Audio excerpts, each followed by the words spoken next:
good for a little bit over there. We got these guys hanging out, as you can see. This video is actually, a lot of you guys have been asking about crate manners. I like to be very instinctual when I'm calming dogs down and I'm having a chill and closing the crate. It's very, very basic, old school stuff. But a lot of you guys have been asking for different ways to kind of introduce crate manners and introduce spatial pressure and introduce essentially like a stay without having to really be on top of the dog. Sometimes you get a dog where it's relatively easy to do it outside, but you really struggle in the crate because they start spazzing out and you can't get them to sit. And when you can't get them to sit, you find yourself in there and you're trying to get all crazy, trying to get them to stay, but you really want to start creating the proximity where you can be all the way over here and back that dog up. I'm going to show you a little bit of a creative way. Some of you might be doing this, some of you may have never seen this before.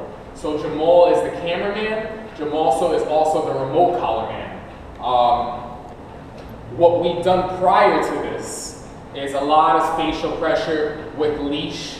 When you're on a placemat, it's very, very easy to step in and have your hand guide away and then have pressure come off as you come off. Felix is a dog that does not have good crate manners. He doesn't have a lot of manners at all, actually, so that's something that we're working on with him. So what we have here is a setup where we have a leash that he is using to call him out of the crate, and we also have a leash that I am using that's going to help him. Basic setup, if you guys are familiar with remote collars, is when he is coming out on his own on a very low level, Jamal is going to say, nope, the remote collar is going to go on, and as he starts inching up, the number is going to slightly start to dial up as he's walking over. When the dog complies and eases up, the button comes off, his spatial pressure comes off. So it becomes a language that is paired together. To help support that, because the last thing you want is to try and be cool and collected, but when you have a dog that's running out and doesn't know it, you have to go and you have to grab him. So that Jamal never has to do that, we're going to help Felix with this here, so that when he's going out, I can apply a little bit of leash pressure so he can feel the leash, he can feel the remote, and he can see Jamal step into him and start making the proper choice. So this is just an early stage technique that's going to allow you to get to the point where you don't need this or you don't need two people. You can certainly do it with one person without having to do this, but if you're really struggling with the dog, this is just another creative idea. He's just going to go ahead and start him off with a recall, and then he's going to go ahead and he's going to place him back in. Felix here.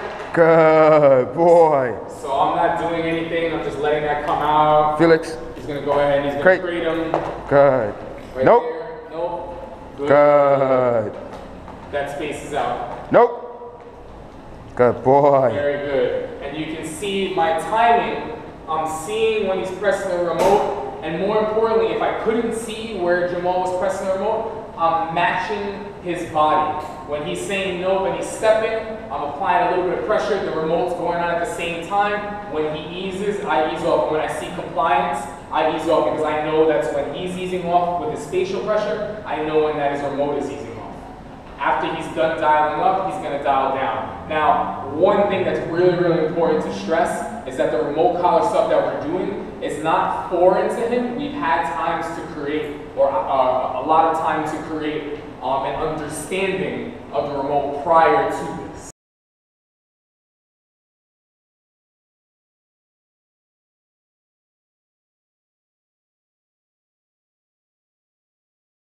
Okay, why don't you go ahead and do it one more time?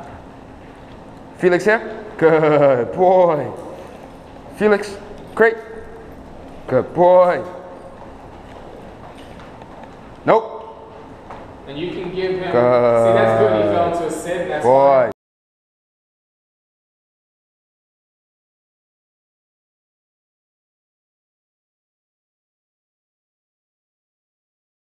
You can test it if you have a dog that's really, really pushy, you want to catch him early. But if you have a dog that state of mind is starting to change, what you can do at that point is you can start to let him experiment with more, I guess, more responsibility to see what he's going to do when he gets to the edge.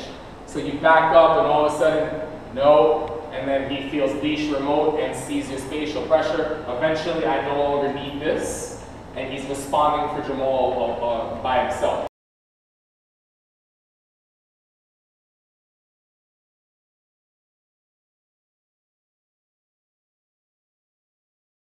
So we've actually only done this like twice, but I think that might be enough for you to do exactly what you did before. So what you're gonna do when you let him in, don't set him up when you put him in the crate and sit him and just go ahead and throw him in and walk out, so that when he has that mentality or that state of mind to be like, oh, we're walking out, boom, nope, and see how he responds. Okay. I'm here just in case, but I doubt that you're gonna need me this time.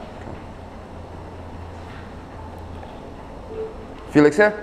Good boy. Felix, crate. Good boy. Good, you just turn. Here. Good. Very nice. Good boy. So you can see the pattern of this is what I do when I go in. I get comfortable. Beautiful. You can go in, you can calmly pet him. The pet is going to nurture the state that he's in. It's not going to throw him off. Good boy. Very good. Good boy. And this is just a creative way to create leash manners and thresholds, I guess boundaries. Good stuff.